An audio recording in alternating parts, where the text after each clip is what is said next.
Hello friends, मु सिद्धार्थ आपण मानंक पई नेई आसीची खुनीबधू कहानीर आउ एक सुंदर एपिसोड।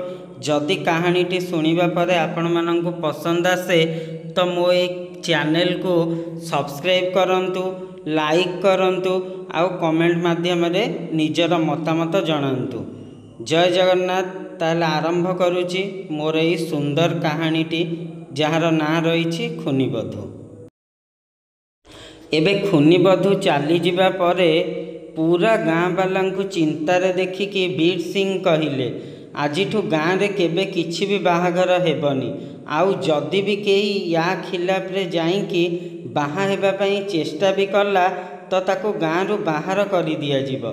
बीर सिंह का कथा सुनिकी पूरा गाँव रो लोक कहले हाँ हाँ एमिति ही हेबो, एमिति ही हेबो। खुनीबधूर ए घटना को 10 दिन बीती थिला। फुलपुर गाँव स्टेशन रे संध्या 6टा बेले गोटे ट्रेन आसिकी रहिला। ट्रेन रे सोईथिबा चेतन अचानक निद भांगीगला। चेतन जड़े 26 वर्ष बयसर हैंडसम युवक थिला, जी मुंबई रु फुलपुर गाँव को गोटे डॉक्यूमेंटरी फिल्म बनैबा पई आसीथिला।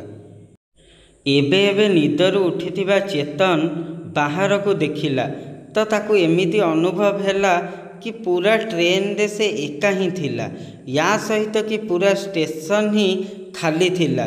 से छिड़ा हैला आउ स्टेशन रे ओल्हेई गला। स्टेशन र लाइट रे चेतन को दूर रे गोटे बेंच उपरे बसिथिबा जने सुंदर झियो नजर आसिला। चेतन ताको देखिकी ता आड़ को चली गला।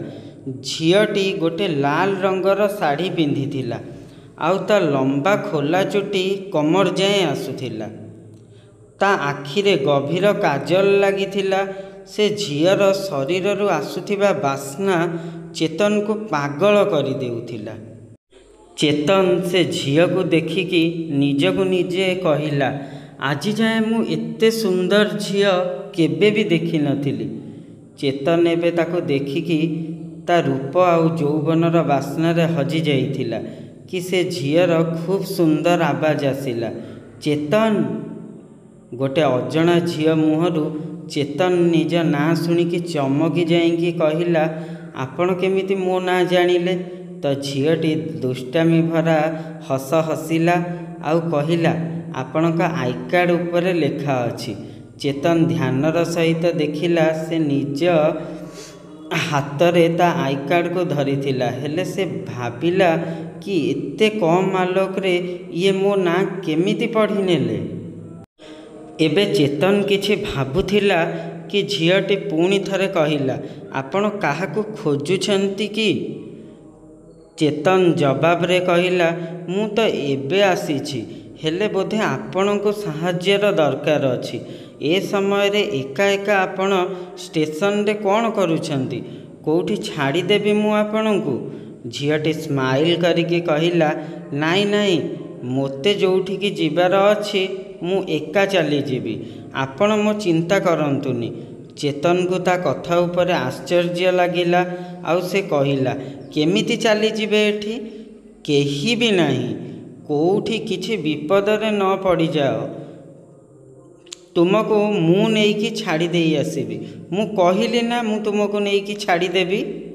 एबे चेतन र कथा रे झीटी खूब जोर रे हसी देला आउ कहिला, विपद आउ मो पई?